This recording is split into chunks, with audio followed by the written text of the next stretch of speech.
Hello and welcome to today's video. In this video I will be going over some rules which are shortcuts to differentiation. Right now you probably have been using the definition of derivatives, and as you probably have found out that it's really long and tedious. So in this lesson I'll be covering constant rule, power rule, constant multiple rule, sum and difference rule. And I will be proving it to you, and then I will also do simple examples. So let's start. So the first is the constant rule. Say we have an example f of x equals c. So the constant rule suggests that the derivative of this will be 0.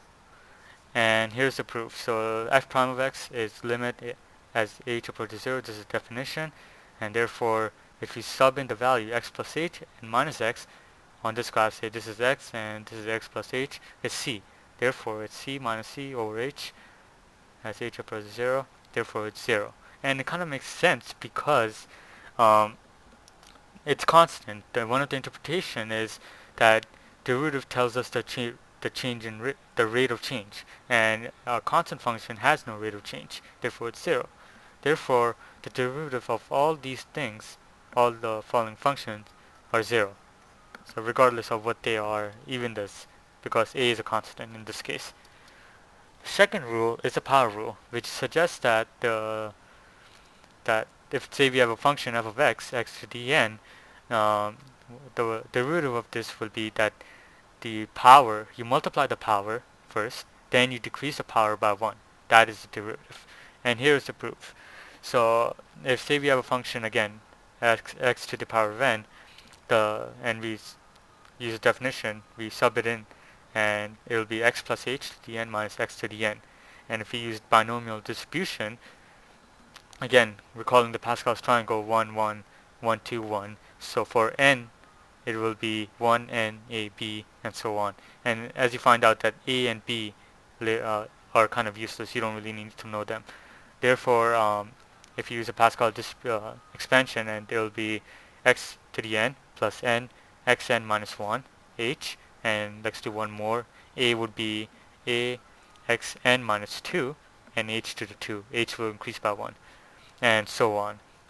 Therefore, the x to the n's will cancel out, and you'll be left with n xn minus 1 h plus a plus xn minus 2 h2 all over h, and so on. So then you can pretty much cancel out the h's. So in this case, the h at the bottom will cancel out, the top one will cancel out here. This one, it will decrease by 1, therefore you still have 1 h left. And then when you sub in the h equals 0, all the rest of the h's will have a value of 1 or higher. Therefore, they all are 0 from there on. Thus, the only thing that you're left with is n xn minus 1. So here's an example. So first one, x to the 7. So again, the way you approach it is by you bring out the 7, multiply it by 7. Y prime is you multiply the exponent, and then you decrease the exponent value by 1. So it's 7 minus 1. Therefore, it's 7 x to the 6. The second one would be is f of x 1 over x cubed, and this is kind of hard because it's in fractions. So let's put it in like this form. Therefore, it'll be f of x is equals x minus 3. Therefore, the derivative of this would be again same method as that. You multiply it by the exponent value x, and then you decrease the exponent value by 1. Therefore, it'll be minus 3 minus 1. Therefore, it's minus 3 x to the minus 4. And let's just simplify it, minus 3 x over 4. The last one is in fraction form, as you can see. The square root form. Therefore, let's just put this in again this form, and it'll be f of x equals x2 over 3.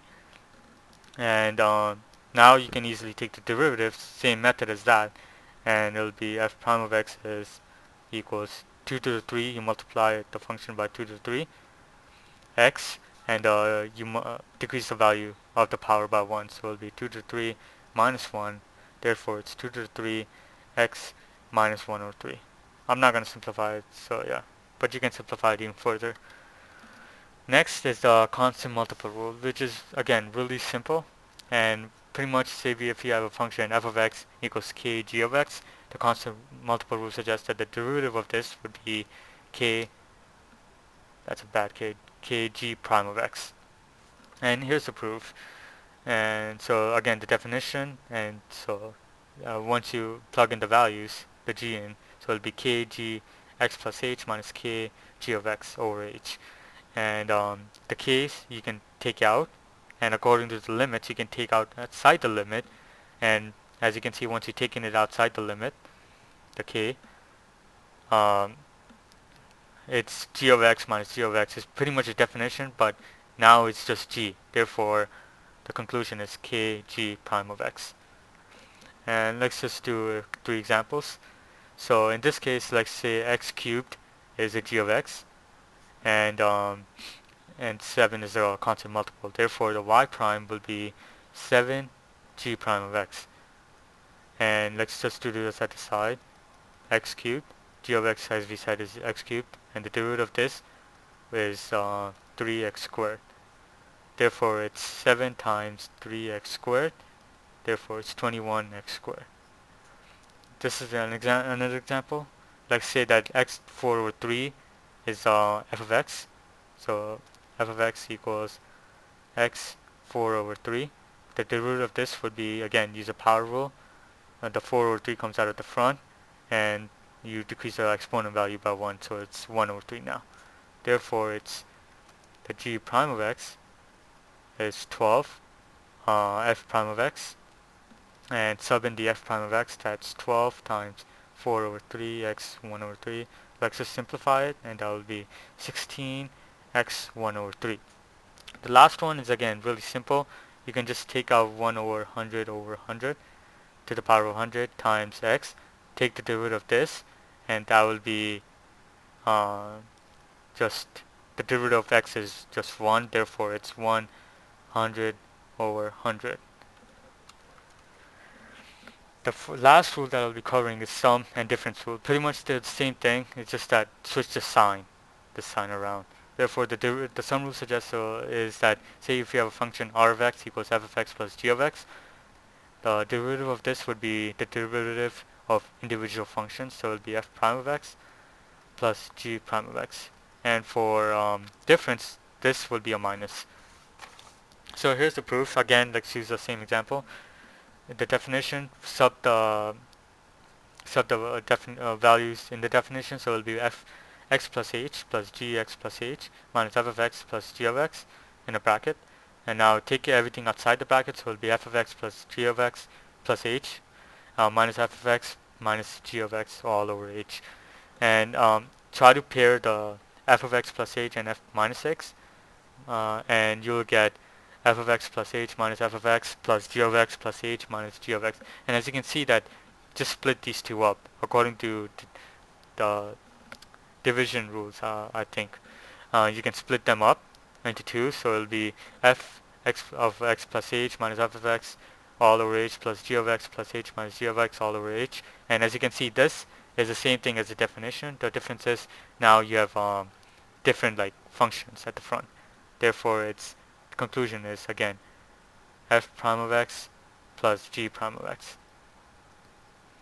And here's an example. So f of x equals x to the power 4 plus 4x plus 3. Now say there are 3 functions, x to the power 4, and let's say that equals a of x, 4x equals b of x is the second function, and the last function is 3, which is c of x. So I'm just going to write them here. A of x equals x to the 4. And the derivative of this again is power rule, so it's 4 comes out at the front, multiplied by 4, and you decrease the power by 1, so it's 3. The b of x again is the same thing, power rule and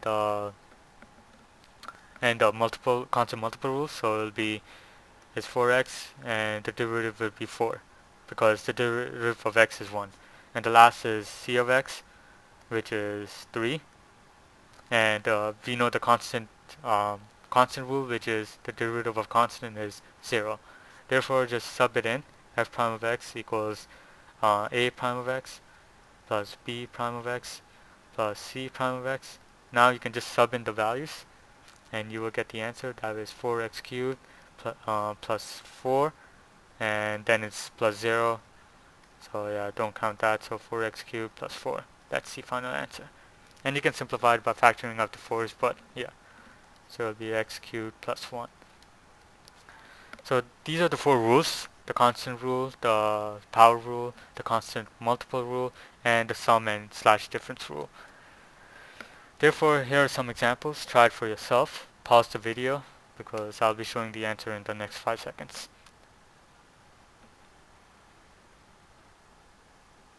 Okay, now I'm just going to reveal the answer and quickly go over them. So the answer to the first one is the derivative is x, because again you're using the constant multiple rule and the power rule, and you bring out the 1/2, take the derivative of x squared. The 1/2 times 2 equals 1, therefore you're only left with x, and the power value decreases by 1. The second one is using all 4 rules, and again the derivative of x to the 2 over 3 is 2 over 3 x minus 1/2 1 over 3 plus 5 1/2 x minus 1/2. That's the derivative of x. 5x 1/2, and the derivative of 6 is 0, and you're left with 2x minus 1 over 3 plus 5 over 2 root x. And essentially the same thing. The first thing you do is try to take out the root form and the fraction form, and therefore you'll be left with x minus 1 x 1/2 plus x minus 1/2. Take the derivative, and you will get this as an answer. And the last is the answer is 20,000x plus 0.3 x squared.